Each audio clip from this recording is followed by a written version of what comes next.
Stell. Matt, how are you, buddy? I saw your mom here.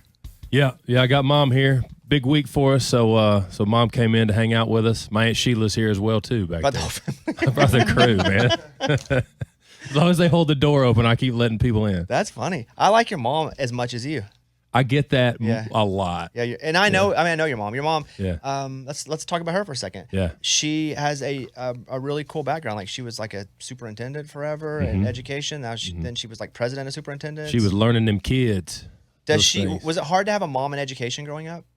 I mean, because you were expected to be a better student? Yeah, I was expected to not be any trouble. Luckily, for most of my life, she was at a different school district than I was at, oddly enough. But, yeah, so that was nice. But my grandmother was one of my teachers until I graduated high school. So, I mean, I couldn't get away with much. She couldn't transfer you into her school? She could have probably. There would have been some upset people because well, you were a good basketball player. You had to leave the team. Yeah, I could get a bucket, there for a couple of years, so that would have caused some waves. But imagine how the respect the teachers would have given you if your mom was the superintendent. Yeah, but Mom, when I'm serious, like I have never been on the right side of any kind of dispute when it came with a teacher. It was the teacher's right, you're wrong. I don't care. She thought, but imagine the teacher would never have fought with you because you're. I just don't think that's the case. You don't? No, they would have known. Mom would have been like, made sure that I got all the teaching that I needed. Is that fair, Mom? I can see her through the glass. Yeah. Does it hurt your feelings when I don't respond to a text when you send me your full album? Yeah, what's that about, dude? I took that in a weird way. I was like, I worked so hard on this, and I didn't even get like a thumbs up. I didn't want to give you a fake thumbs up because I got the album, and I'm like, I can't listen to this right now, but I'm going to spend a little bit of time listening to a lot of it. And so I'm not going to go thumbs up when I haven't listened. Gotcha. And I'm not going to go thanks because I didn't ask for it. I just got a text. But I will say I did listen to it, and I made some notes here. Perfect. I like on track 7 the hard stuff. Yeah. I like that the whole hands are hard when you gave up I like the play on words there. Like hard work. Oh, you're talking about Smooth. Is that what it is? Oh, that's what it was. Track 6. That's the one. Yeah, those two songs are too close together then. I got those confused. Yeah, they're super close together. Okay. Smooth. That's what it was. Things are smooth that my hands aren't as. What was that? What was that? My life got rough when my hands got smooth. Boom. Tell me that ain't it. Dang, that's good. Yeah, Tell me that ain't it. That's a good one. Expand on that. Yeah, well, us being in Nashville as long as we've been, Nashville has grown just exponentially, and that growth is great in a lot of ways. It's a great place to be, but it grows at the expense of the farms around it, And I grew up on a farm, and I was just thinking about, if my farm that, if Mom's farm wasn't on Dutton Mountain in Arkansas and it was in Davidson County, we'd have some real decisions to make. And I just kind of got in that headspace, got to thinking about what it'd be like to get offers for a farm. It's hard to make it, with cattle or anything like that anymore. And so I just put myself in that headspace and kind of wrote a song from that perspective. And yeah, man. I also took it as your hands used to be hard, like when you're actually doing work, and now that you're kind of like pretty and you do music, your hands aren't hard, and it's like life's harder for you now. Yeah, because you're kind of a wimp. Well, and you didn't used to be. Counterpoint. Okay. I do have calluses on my hands. They're just on the tips of my fingers now. Yeah. So I still work for a living. That's guitars, right? That's guitars. That's right. Yeah. That's I like that one. I don't know because I know the single is Breaking in Boots, and I've known that one for a while. Uh-huh. What's like your favorite one that you're like, dang, they're all good, or you wouldn't have picked them, but like one that's like, man, this hits a little different. Smooth, what you mentioned, that one, whenever it's like, you know how it is, if you play music when people are in a crowd or whatever, the lyric doesn't really matter as much. But anytime I can play that song where people are paying attention, that's my favorite. But I would say the song that, besides the single that grabs me, that I want to hear live or that I want to hear played back and I like seeing it, people respond to it, is Built by Broken Hearts, the very first song on the track.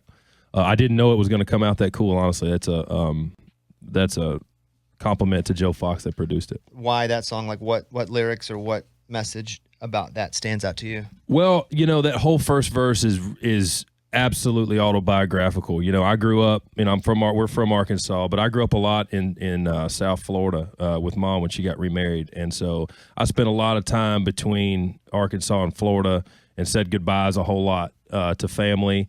And, a lot of those trips were mom driving me up to, I said Pensacola in the song. It was actually Tallahassee, but it didn't rhyme. Pensacola, rhyme, not syllables. Right, Got right. it. It was close. Got it.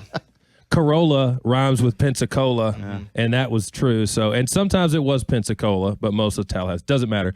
Anyway, Dad would pick me up there, and I would just change worlds. I would go from, being with Mom in Florida to being with Dad in Arkansas when I climbed in that truck.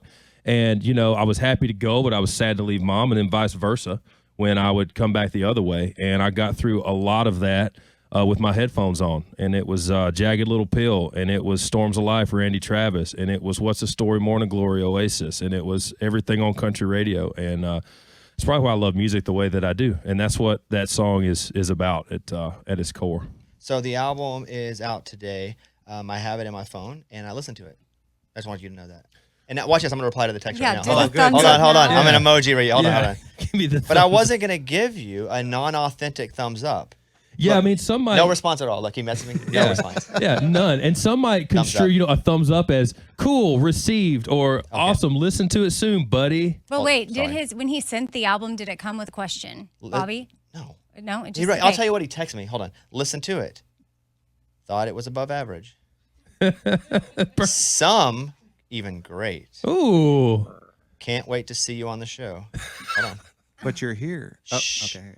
He won't remember this. See you on the show. Sent. This is what he texted me, Amy. Okay. Here's some music I made up the other day. All right. What the crap? You made up? So it's your album. Yeah, it's not even being sincere. So How was that not sincere? Here's some music That's I made up the the most other sincere day. thing I could possibly say. You made it up the other day? Yeah. That's not right. I'm pretty sure it's exactly right. I'm going to die on this hill. I made it up in the past. The other day. Day. I want to read you. Let's play texts from Matt Stell to me. You want to hear some of them? Yes. Oh, great. You can't. Wait. Stay out of that group text. Of the 10 in the floor right now, Cal and Musk coach 6. He's at a playoff game, and he's talking about Coach Cal, who's now the Arkansas coach, and Musk, who used to be the coach. That's right. And he sent me that, and there was no question, so I didn't respond, but I respected it. Right. Like, I got it. That's the thing. You have to ask a question if, Dude, you can't make up your own texting rules, dude. No. That is not how that works. Yeah. Number one. And number two, I had to change my texting rules because I used to not use exclamation points and people thought I was being a jerk. I'd be like, okay. And they'd be like, what's your problem? I'd be like, nothing. I said, okay. It'd be like, but you didn't put enough exclamation points after it for me to know that you're not mad at me. And I feel like I had to acquiesce to those rules. I don't acquiesce, though. That's the difference in me and you. You're not an acquiescer? Well, what does that word mean? That's big word guys over there now. Yeah, what does that Hey, mean, look how guys? educated He's we the are. doctor. Don't ask me. I don't know. Listen, I'm not changing, modifying, manipulating how I communicate. I stay consistent.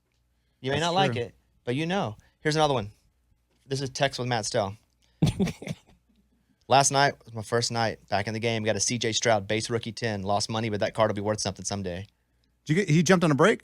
No, Matt and I, that's what we talk about. Bro, yeah. We talk about golf, sports betting, breaks, and evidently not music. Okay. No. I got to it all. Doing a lot of shows. Are you playing a bunch of shows till the end of the year? Yeah. You're actually a really good guitar player. And I know you're going to say in this town, there are great guitar players. But playing with you, and I think Eddie would kind of co-sign this. Yes. I know you're a good singer, and I know you're you can play, but I didn't know how capable you were as a guitarist. In that setting on a bar stool, like you're referencing when we played the thing at Arkansas for the NIL thing. Yeah, I mean, in those settings, I can fill some space because I used to play 3 hours on a bar stool. I had to learn something. I mean, it was like I couldn't sing the whole time. So, but I mean, you exactly said it. I'm a guitar player until I get to the Davidson County line, and then I'm just a songwriter. Yeah, but I was genuinely impressed as like your friend and watching you like keep a crowd like that, and then you're playing with other people that we brought up, and you're like playing the solos. Like, what key are you in? I mean, like seriously, it was really good. I was impressed. Well, thanks, buddy. I appreciate that. You could have texted me that a while back. No, I'm good. No, we're all good. And I believe this was put on your Instagram, and if not, we will just kill it. Did you post you and a girl? I did. A hard launch. Yeah, I thought so. I knew it was coming. I just didn't know if that was like friends only, if I remember correctly, or the world. No, that was the world. Yeah. Girlfriend. Yeah. So girlfriend. Yeah. Her name's Casey, and she's pretty cool. Mom likes her. Aunt Sheila likes her. Jamise likes her. So, like, I got the approval from everybody. And how long has this been an official thing? Not that long. I mean, a matter of months. But I feel like there's like anytime it's like a long distance thing, things get sped up, because you're seeing each other, then you're not, seeing each other, then you're not. But yeah, she is a civil and environmental engineer, and she got one question wrong on her SAT. Dang. Yeah, so I don't know what I'm the question she got wrong on her SAT. Like, I'll let the joke breathe, but I will also. So I think you're one of the smartest. Aside from music, you're one of the smartest musical guys I know. Meaning, had you not chosen this, you could have been whatever you wanted. Even in you could have been in politics, you could have been running a campaign, you could have been a doctor. Like, you're one of those guys where you hang out and you're like, oh, I have to use bigger words. Like acquiesce. But he doesn't play that. Sometimes he'll be like, do I drink this Coors Light or eat the can? And I'm like, no, stop playing that. Right. You're like, no, dude. That's not you. Matt, come on. we're all multifaceted, and it's a Busch Light, by the way. Okay, it's great. Yeah. Whatever it is. No, you really are. You're a brilliant dude. The new record is out today. We have some listeners that were sitting in the studio. Do you guys have a question for a big country star? If you've ever wanted to ask one, you can pull a microphone. Big, anything? Go ahead. Ask it up, but then hand it back. Well, one thing that's cool, I just want to know how, going back to Bobby's question about being an amazing guitar player, I was thinking of being asked the question, when did you fall in love with country music, or what was the moment? I like it. And Brad Paisley, I think it was the year. But you're answering your question? No, I'm gonna ask him a question here. Okay, but you're asking. Okay, go ahead. Yeah, sorry, Bobby. Yes. But you're asking you a question, and then you're handing it to him. Correct. Go ahead. Yeah, Okay. sorry. Ask yourself a question. Go ahead. Okay. My question is, what part of country music is an amazing musician on top of an amazing songwriter and singer? And that really seals the deal for me. Brad Paisley, I think it was about the year 2000, Benton County Fair, Corvallis, Oregon.